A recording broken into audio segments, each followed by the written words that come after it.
এখন আমরা দেখব কাউন্টেবল ডিটারমিনারগুলো কোনগুলো এবং এগুলো কি কি আছে সংক্ষেপের ব্যবহারগুলো দেখার চেষ্টা করব। প্রথমে আসেন countable determiner. So countable determiner হচ্ছে যে ডিটারমিনারগুলোকে আমরা সংখ্যাবাচক নাউনের সামনে ব্যবহার করি, সহজ কথায় সেগুলো হচ্ছে কাউন্টেবল ডিটারমিনার। এক কথায় কাউন্টেবল মানে সংখ্যা। তো আমরা বলছিলাম প্রথমেই যে ডিটারমিনার হলো দুই প্রকার আর তিন প্রকার বলছিলাম। একটা ছিল কাউন্টেবল, একটা ছিল আনকাউন্টেবল, আর একটা ছিল ডুয়াল ডিটারমিনার, তাই না? ডিটারমিনার হলো তিন প্রকার, কাউন্টেবল, আনকাউন্টেবল, ডুয়াল। এর মধ্যে কাউন্টেবল হচ্ছে সেইগুলো যেগুলোকে আমরা গণনা করতে পারি, মানে সংখ্যা দ্বারা বোঝাবে, সংখ্যা। তার মানে সংখ্যা হলে সেগুলো হলো কাউন্টেবল, সংখ্যা হলে সেগুলো কাউন্টেবল। ওকে, এখন কাউন্টেবল ডিটারমিনার আবার কয় প্রকার? কাউন্টেবল ডিটারমিনার কয় প্রকার? আচ্ছা, কাউন্টেবল ডিটারমিনারকে আমরা আবার দুই ভাগে ভাগ করি। দেখেন, এক নম্বর হচ্ছে countable singular. Countable singular. Singular countable determiner কোনগুলো? যে ডিটারমিনারগুলো সংখ্যায় এক বোঝাবে সেগুলোই সিঙ্গুলার। এর তো সহজ কোনো কথা নাই, একদম সহজ পড়াশোনা। সংখ্যায় এক বোঝাবে, যেমন এ মানে আমরা কত জানি? এক। তার মানে এটা হলো singular determiner, countable singular. Singular বললেই সেটা কাউন্টেবল, মনে রাখবেন। আনকাউন্টেবলের তো আর সিঙ্গুলার প্লুরাল হয় না, দ্যাটস ওয়াই আনকাউন্টেবলে ওই হিসাবটা নাই। এ এন ওয়ান, ওয়ান মানে কি? এক, তাও এটা কাউন্টেবল সিঙ্গুলার। এই যে এক ডিজিটে থাকতো, ইচ, ইচ মানে প্রত্যেক, এক। এভরি মানে প্রতি প্রত্যেক, আইদার দুইয়ের মধ্যে এক, নেইদার দুইয়ের মধ্যে কেউ না, একটাও না। তার মানে এই যে যে শব্দগুলো এখানে ব্যবহার করছি প্রত্যেকটা শব্দই এক বোঝাতে ব্যবহার করা হচ্ছে, অতএব এটা হলো সিঙ্গুলার। সিঙ্গুলার মানেই এক, সোজা কথা। সো এগুলো সব হচ্ছে সিঙ্গুলার ডিটারমিনার। আচ্ছা, যেমন এখানে একটা উদাহরণ, there are many coconut trees on either side of the road. এই যে সাইডের আগে আইদার কথাটা ব্যবহার করা আছে। সো এখানে আইদার শব্দটা এই সাইড এর সংখ্যা রেফার করছে, উভয় পাশে, রাস্তার উভয় পাশে। সো এখানে উভয় বোঝাতে ব্যবহার করা আছে, আর উভয় মানে হলো আসলে সংখ্যা কত? দুই। অর্থাৎ এইটাও একটা সংখ্যাবাচক ডিটারমিনার, সংখ্যাবাচক ডিটারমিনার। কিন্তু এটা যদি আমরা সিঙ্গেল হিসাবে অর্থ চিন্তা করি তাহলে এটার অর্থটা দিবে এরকম, প্রত্যেক পাশে, প্রত্যেক পাশে, দুই পাশের, উভয় পাশে বা দুই পাশের প্রত্যেক কথাটা আনতে হবে, প্রতি পাশে, প্রতি মানে এক। সো সেই হিসাবে এটাকে আমরা সিঙ্গুলার বলতে পারি। ওকে, এইটা সিঙ্গুলার না প্লুরাল এইটা কখনো জিজ্ঞেস করবে না আপনাকে, এটা জাস্ট আপনাদেরকে বেসটা ক্লিয়ার করার জন্য আমি ডিটারমিনার করে একেবারে ডিপলি ভেঙে ভেঙে আলোচনা করছি, কারণ ডিটারমিনার বিসিএস অন্যান্য সিলেবাসে একেবারে ইনক্লুডেড একটা অধ্যায়। প্লুরাল কাউন্টেবল ডিটারমিনার, তাহলে ডিটারমিনার বলছি কাউন্টেবলগুলো দুই প্রকার, সিঙ্গুলার আর হলো প্লুরাল। এখন প্লুরাল কোনগুলো? খুবই সহজ কথা, যেগুলো প্লুরাল অর্থ দিবে। যেমন বোথ মানে কত? দুই। মেনি মানে কত? মেনি মানে 10, 15, 20, 30, অনেক কিছু হতে পারে, মানে এটা একটা সংখ্যা, প্লুরাল। মেনি অফ অনেক, ফিউ মানে কিছু সংখ্যক, এ ফিউ, ফিউয়ার, এই যে ফিউ এর বংশভুক্ত যা আছে সবগুলো কাউন্টেবল প্লুরাল। তারপর নাম্বার অফ, শুধু নাম্বার বলবেন না, নাম্বার অফ বলবেন। সেভারেল মানে বিভিন্ন, সেভারেল অফ মানে বিভিন্ন রকম, সেভারেল, সেভারেল। ও আরেকটা কথা মনে রাখবেন, সেভারেল অফ যখন বলবেন তখন কিন্তু এই সেভারেল অফ একসাথে। ডিফারেন্ট বিভিন্ন, দোজ ওই সমস্তগুলো, গুলো গুলো, হ্যাঁ গুলো গুলো বুঝালে সেটা কি প্লুরাল হয়। দিস এই সমস্তগুলো, ফিউয়েস্ট, ফিউ থেকে তৈরি হয়েছে, 2, 3, হ্যাঁ এরপর 2, 3 সংখ্যা, 100, কোটি, যা বলেন আপনি সব। এবার দেখেন আদার, দ্য আদার ইত্যাদি প্লুরাল ডিটারমিনারগুলোর পর নাউন প্লুরাল হবে। তার মানে এছাড়াও যত প্লুরাল ডিটারমিনার আছে এই প্লুরাল ডিটারমিনারগুলোর পর আমরা যে নাউনটা ইউজ করব সেই নাউনটাও হবে প্লুরাল। আর একটু আগে যে আমরা সিঙ্গুলারগুলো দেখেছিলাম, মানে এই যে সংখ্যা, এই সিঙ্গুলারগুলোর পর আমরা যে নাউন ব্যবহার করব সেই নাউনটা হবে সিঙ্গুলার। তার মানে আমরা কি বুঝলাম? যে ডিটারমিনারের সাথে মিল রেখে নাউন বসাতে হয়, ডিটারমিনারের সাথে মিল রেখে নাউন বসাতে হয়, মনে থাকবে। তার মানে কাউন্টেবল ডিটারমিনার সিঙ্গুলার হলে নাউনটা হবে সিঙ্গুলার, ডিটারমিনার প্লুরাল হলে নাউনটা হবে প্লুরাল। সহজ কনসেপ্ট। আচ্ছা, এখন আমরা এগুলো আরেকটু অ্যাডভান্স দেখি। এটা অলরেডি বলেছি আপনাদের, উদাহরণে যাই। ড্যাশ পিপুল ট্রাভেল অ্যাব্রোড, বলেন এটা কি হবে উত্তর? এই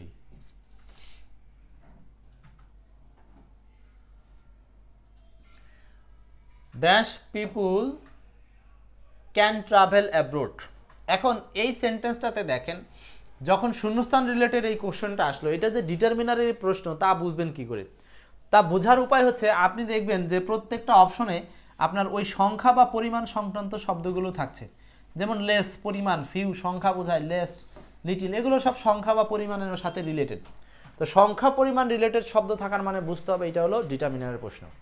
আর তখনই আপনার মাথায় একটা জিনিস আনতে হবে, সেটা হলো যেমন নাউন তেমন ডিটারমিনার। আমি একটা কথা বলে রাখছি, বারবার এই কথাটাই আপনাদের আসবে।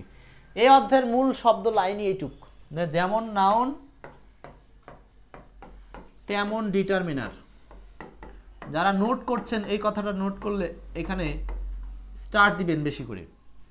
যেমন নাউন তেমন ডিটারমিনার, তার মানে নাউন সিঙ্গুলার, ডিটারমিনার সিঙ্গুলার। এই কথাটাকে আপনি উল্টিয়ে বলতে পারেন, কোনো সমস্যা নাই। পরীক্ষার হলে দেখা গেলো নাউন দিলেও ডিটারমিনার চয়েস করতে বললো, আবার পরীক্ষার হলে ডিটারমিনার দিতে পারে, নাউন চয়েস করতে হতে পারে। তার মানে আমরা ঘুরিয়ে বলতে পারি যেমন ডিটারমিনার তেমন নাউন। এখন আসেন, এই সেন্টেন্সে ডিটারমিনার না, এটা নাউন দেওয়া আছে কোনো একরকম। নাউনটা কিভাবে আছে? প্লুরাল। পিপুল আমরা জানি প্লুরাল। তাহলে যেমন নাউন তেমন ডিটারমিনার লাগবে। নাউনটা প্লুরাল, ডিটারমিনারটাও প্লুরাল। এখন আপনি প্লুরাল ডিটারমিনার এখান থেকে বসাইতে হবে। প্লুরাল ডিটারমিনার এখানে সাব্বাস একটাই আছে, সেটা হলো ফিউ। ফিউ মানে কিছু সংখ্যাকে বোঝানোর জন্য ব্যবহার করা হয় নাবোধক অর্থে। সো এগুলোর ডিটেলস আবার আমাদের ক্লাস আছে। আচ্ছা, আপাতত জাস্ট পরিচয় হয়ে যাচ্ছি। তাহলে ক্লিয়ার? তাহলে যেমন নাউন তেমন ডিটারমিনার সামনে বসাতে হচ্ছে, এই জন্য আনসার করেছি ফিউ। আশা করি বিষয়টা ক্লিয়ার। নেক্সটে যাই, উদাহরণ, পরের উদাহরণে যাই। 2 নম্বর এক্সাম্পলসটা বলি। 2 নম্বর, there are many coconut trees on dash side. এটা অলরেডি আমরা বলছি, তারপরও আরেকবার আপনাদেরকে একটু ক্লিয়ার করি, কারণ এখানে অনেকেই কনফিউজড হয়ে যায়।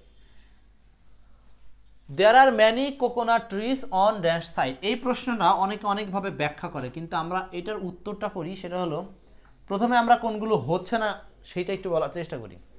তা আমাদের এই সূত্র অনুযায়ী, যেমন ডিটারমিনার তেমন নাউন, এই সূত্র অনুযায়ী এখানে সাইড শব্দটা কোন নাউন? আমরা বুঝতেছি সাইড হচ্ছে সিঙ্গুলার, তাই না? Side singular. সো নাউনটা যদি সিঙ্গুলার হয় তাহলে আমাকে ডিটারমিনার নিতে হবে সিঙ্গুলার। আচ্ছা, সিঙ্গুলার কোন ডিটারমিনার আছে সেটা আনসার করতে হবে। এখন দেখেন, মেনি প্লুরাল, মেনি মানে অনেক, বসবে না। বোথ মানে দুই, এটাও প্লুরাল, এটাও বসবে না। হাতে থাকলো এদার এবং এভরি। আমরা জানি এভরি কখনো সরাসরি নাউনের সামনে বসে না, এর পাশে একটা অফ লাগে দিতে হয়। সো এখানে এভরি বসবে না, বসাইতে হবে আইদার। কেন? আইদার শব্দটার অর্থটা হচ্ছে এরকম, দুইয়ের মধ্যে প্রত্যেকটি। তার মানে এখানে এই যে সাইড, রাস্তার সাইড কটা হয়? দুইটা। তো দুই সাইডের প্রত্যেক বা প্রতি সাইডে কি আছে? কোকোনাট ট্রি আছে। সো এইটা বোঝাতে দুইয়ের আনসারটা আমরা করেছি এ নাম্বার। ওকে, আচ্ছা, পরের প্রশ্নে যাব আমরা। 3 নাম্বারটা কি হবে? 3 বলছে there are too many dash during television shows. আচ্ছা, এখানে এবার দেখি আপনাদের কারিশমা। মানে আমরা বলছি না ওই যে যেমন নাউন তেমন ডিটারমিনার, সেই সূত্রটা খাটাতে হবে। আমি বলছি পুরো অধ্যায়ের একটাই মূল কথা, সেটা হলো এটা। এখন এই প্রশ্নটার মধ্যে সবগুলো অপশনে আছে নাউন, কিন্তু আপনার কোশ্চেনের মধ্যে ওরা রেখে দিয়েছে হচ্ছে ডিটারমিনার। তো দেখেন, কোশ্চেনে রাখছে ডিটারমিনার, তাহলে আপনাকে কোন সূত্র খাটাতে হবে? যেমন ডিটারমিনার তেমন নাউন খুঁজতে হবে। সো ডিটারমিনারটা কেমন আছে? ডিটারমিনারটা সিঙ্গুলার নাকি প্লুরাল নাকি আনকাউন্টেবল? যেমন তেমন বলতে আমি এই কথাটাকেই বোঝাচ্ছি যে সেটা সিঙ্গুলার নাকি সেটা প্লুরাল নাকি সেটা আনকাউন্টেবল, এরকম। আচ্ছা, তো এখানে বলেন তো, there are too many dash during television shows. এখানে মেনিটা কেমন? মেনিটা হচ্ছে প্লুরাল, তাই না? সো মেনি যদি প্লুরাল হয় তাহলে এরপরে আমাকে নাউনটাও ডট ডট কি করতে হবে? প্লুরাল। ডিউরিং টেলিভিশন শোজ তার আগে, মানে এখানে কি হবে? মেনি অ্যাডভার্টাইজ, এইটার প্লুরাল লাগবে। সো প্লুরাল হলো অ্যাডভার্টাইজমেন্টস, অ্যাডভার্টাইজমেন্টস। এইগুলো তো প্লুরাল না, এই দুইটা গেল। আর এইখানে অ্যাডভার্টাইজিংস কথাটা আসলে শব্দটাই ভুল, কারণ আইনজি যুক্ত নাউনের সাথে এখানে এস হওয়ার কোনো যুক্তি নাই। আশা করি এটাও ক্লিয়ার। নেক্সট 4 নম্বরটা, it is very different to find a dash in this country at present. আচ্ছা, এইটা বাস্তব একটা সেন্টেন্স আছে, বলেন। সাদ্দাম, সুলাইমান, আমিরুল উত্তর করছেন আপনারা, আমি দেখতে পাচ্ছি, সমস্যা নাই, করেন। এখানে আবার আমাদের সূত্রের কোন অংশটা কাজ করবে বলেন? সূত্রের কোনটা কাজ করতেছে এখানে? এই প্রশ্নে সূত্রটা কি? এই প্রশ্নের সূত্রটা আছে টু ফাইন্ড এ।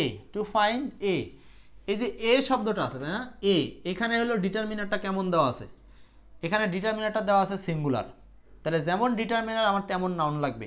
সো এখান থেকে আপনাকে একটা সিঙ্গুলার নাউন নিতে হবে। সো এখন সিঙ্গুলার নাউন চিনলেই হবে। মনে রাখতে হবে আমাদেরকে প্রফেশন আনকাউন্টেবল নাউন, সো এটা ব্যবহার করতে পারবো না। ওয়ার্ক আনকাউন্টেবল নাউন, এটা ব্যবহার করতে পারবো না। ক্যান্সার ও সরি, ক্যারিয়ার, ক্যারিয়ার এটা একটা আনকাউন্টেবল নাউন, এটা ইউজ করতে পারবো না। একমাত্র যে শব্দটাকে কাউন্টেবল করে আমরা ইংরেজিতে ব্যবহার করতে পারি প্রফেশন বোঝাতে বা ক্যারিয়ার বোঝাতে বা ওয়ার্ক বোঝাতে, সেটা হলো জব। জব মানে একটা চাকরি, দুইটা চাকরি, এইভাবে সংখ্যা চাকরি কথাটা ব্যবহারের জন্য আমরা জব কথাটাকে প্লুরাল করতে পারি বা জবের সাথে সংখ্যা দিতে পারি।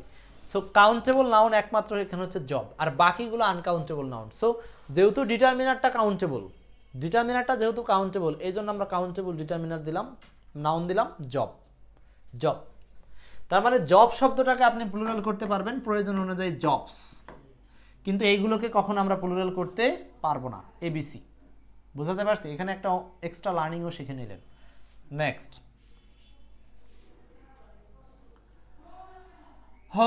ওকে, এটা অ্যাডভান্স লার্নিং। আর কোথায় যাব? অ্যাডভান্স লার্নিংটা আপনাদেরকে একটু সংক্ষেপে বলে দেয়, তাইলে হবে। শুধুই উদাহরণটার দিকে তাকান, পড়তে হবে না উপরে। এ পেন, অ্যাডভান্স লার্নিংটা বলতেছি। A pen is needed to write. মনে রাখতে হবে যে ডিটারমিনারটা সিঙ্গুলার, নাউনটা সিঙ্গুলার, তাহলে ভার্বটা হবে সিঙ্গুলার। মানে এখানে একটা এক্সট্রা লার্নিং দিলাম। এক্সট্রা লার্নিং হচ্ছে ডিটারমিনার অনুযায়ী নাউন বসে, আবার নাউন অনুযায়ী কি বসে? ভার্ব বসে, এটাই। সো ভার্বের সাথে যখন সম্পর্ক হবে তখন ডিটারমিনার দেখলেও আপনি অনেক সময় নাউন ভার্ব বসাতে পারবেন। ডিটারমিনার সিঙ্গুলার, নাউন সিঙ্গুলার, দুটো মিলে একসাথে আসলে ভার্বটাও এর পাশে কি হবে? সিঙ্গুলার হবে। এটাই বোঝাতে চাচ্ছিলাম এই অ্যাডভান্স লার্নিংয়ে, আর কিছু লাগবে না এখানে শেখা। আচ্ছা, এই রুলসে মোটামুটি এই 5 নাম্বারটা অলরেডি আমরা একবার দেখছি, আরেকবার একটু দেখেন। 5 নাম্বারটা সেই কেস। 5 নাম্বারটা কি বলছে? 5 নাম্বারটা বলছে how many engineering dash in Bangladesh. এখানে মেনি শব্দটা ব্যবহার করা আছে ডিটারমিনার হিসেবে, ভালো। ডিটারমিনারের পরে এক্সট্রা একটা অ্যাডজেক্টিভ আছে, তাও থাকতে পারে, কোনো ভয় নেই। ডিটারমিনারের পরে বাড়তি অ্যাডজেক্টিভ থাকতেই পারে। এরপরে নাউন লাগবে ইউনিভার্সিটি, ইউনিভার্সিটিজ, আবার কোথায় লাগা আছে? ইউনিভার্সিটি ইজ আর। এখন এই পুরো সেন্টেন্সটাতে কোথায় ভার্বের অস্তিত্ব নাই। সো আমাকে সেন্টেন্সটার অর্থপূর্ণ করতে হলে এই সেন্টেন্সে আমার একটা ভার্বযুক্ত অপশন লাগবে, রাইট? কারণ মূল সেন্টেন্সে আমাদের কোনো ভার্বের অস্তিত্ব দেখা যাচ্ছে না। আচ্ছা, তাহলে এখানে আমরা ভার্বের অস্তিত্ব সহ একটা উদাহরণ নেব, সেটা হতে পারে সি, হতে পারে ডি। এখন আপনাকে বুঝতে হবে, এই যে দেখেন মেনি এর পরে নাউনটা যদি আপনি প্লুরাল নেন ইউনিভার্সিটিস, তাহলে নিঃসন্দেহে ভার্বটা আপনার ইজ হওয়ার কোনো সুযোগ নাই, ভার্বটা হবে আর। সো উত্তরটা হচ্ছে are. How many engineering universities are, how many engineering universities are. Clear? তো 5-এর আনসারটা হচ্ছে ডি নাম্বার। আচ্ছা, এই ছিল হচ্ছে আপনাদের এই রুলসের আন্ডারে কথাগুলো শেষ করলাম। এই রুলসের আন্ডারে কথাগুলো শেষ করলাম। ঠিক আছে, এই রুলসটা যারা দেখছেন অনেক ধন্যবাদ।